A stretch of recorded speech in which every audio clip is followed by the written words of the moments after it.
So Dre, katubang may tungod sa katong debate ni Bro Indilog ni Kuan, Jul Tudayeg nga.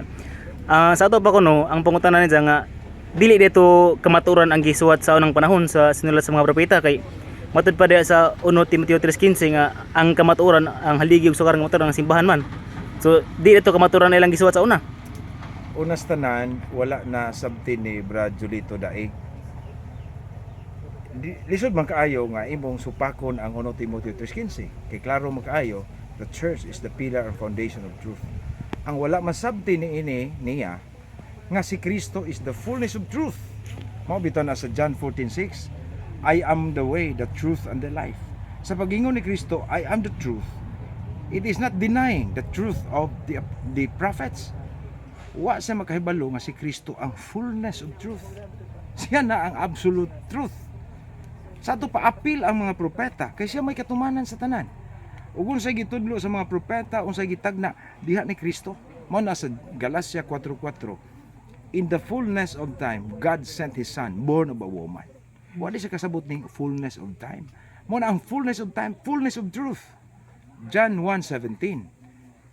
Si panahon ni Moises naa ang balaod, pero panahon ni Kristo grasya ug kamatuoran. Pero unsa man ning kamatuoran na nga naa ni Kristo?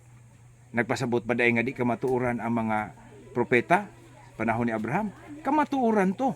Pero kadto sila landong lamang sa umaabot nga kinatibuk ang kamatuoran, and that is Christ.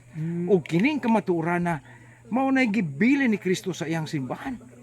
Mao na nga the church is the pillar and foundation of truth because Christ is there. Colossians 1:18, Christ is the head of the church and we are the body. Sa ato pa si Kristo ug ang simbahan dili magkabulag, ang simbahan lawas man niya. Sa ato pa ang simbahan nahimong haligi sukranan sa kamaturan tungod kay naa si Kristo. Ug si Kristo ang katumanan sa tanang kamatuoran nga gipadayag pagikan sa mga propeta. Wa nila masabti. Mo na nga ug sila pa hubaron, kontradiksyon na. Kung kamatuoran ang simbahan, kamatuoran pud ang propeta, kanang Kabangi. nagbangi din ni kamatuoran na. Wala siya kasabot. Nga ang kamatuoran nga gipadayag sa mga propeta panahon ni Moises, ang katawhan sa Israel, dunay gipaabot fullness of truth, and that is Christ. O kanang kamatuoran na iyan ang gibutang sa simbahan. Kasi Kristo nag-uban man sa simbahan.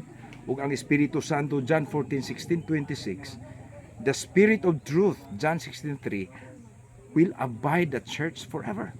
Mao na nga ang simbahan haligi sukaran sa kamatuoran. Di na mabali pay maliso pay bukos kawaya nung kaniya ng kamatuoran na.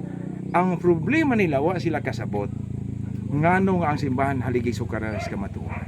Kay naatanan diha na ang pulong sa Dios, naa si Kristo ang gitawag incarnate word of God.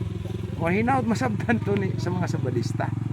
Sige Dre. Dili na sumpaki ang kamatuoran sa una, kay ang kamatuoran gikan paskara ang panahon nahiusa diha ni Kristo. Una si Kristo may nagtukon nining simbahan nga kining simbahan dili mabuntog bisan sa ganghaan sa kamatayon. Kay mauni ni ang ang simbahan gigibinlan ni Kristo Yahweh siging harian sa langit. I will give you the keys of the kingdom of heaven. Matthew 16:19. Mo kining simbahan na iyang gisugo ang lakaw kung tibuok kalibutan. Isang yang maayong balita, tudloy sila sa tanan na akong gisugo. O kining tanan kamatuoran kay labaw nga gisangyaw simbahan si Kristo mismo ang kamatuoran. Dre, salamat.